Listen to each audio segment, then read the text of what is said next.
United States of America, regardless of their sexual orientation. But I just want to touch on 4 reasons, financially speaking, as to why it is so important.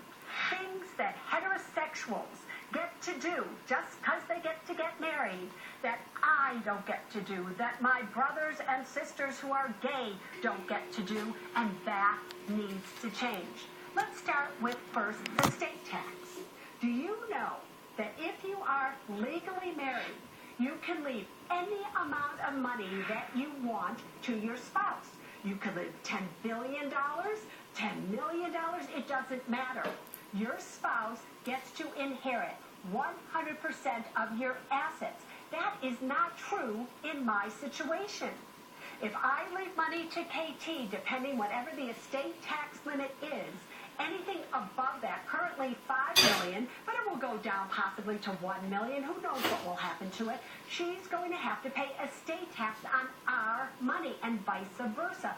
Something is radically wrong with that. We have paid income tax on this money. We have earned this money. We pay taxes on the everything, and yet I'm going to have to pay taxes, and so is she. Again, it is just wrong. Let's talk about Social Security.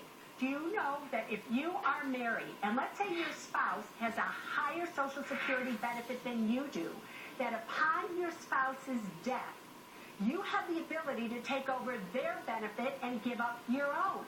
Not true for anybody who's gay. Can't happen. We do not participate in that. Here's the other thing. If you are married and you haven't ever worked, you will qualify for 50% of your spouse's Social Security simply as a benefit because you were married to the person. Not true. If you're gay, what is that about? Let's talk about pensions. Do you know that there are many pension plans out there? You work for a corporation. You have a pension. Now you die and you want to leave your pension to your spouse? You can do that. You want to give them 100% of it, 50% of it, you can do that. There are many corporations, however, if you are not legally married, you cannot leave a pension to somebody.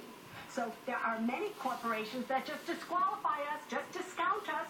Sorry, I know you've been working for us for 20 years because you're not legally married. Your spouse or your life partner doesn't get to have your pension. Health insurance. Many corporations, if you work for and you have a health insurance plan, will not insure your life partner unless they're your spouse.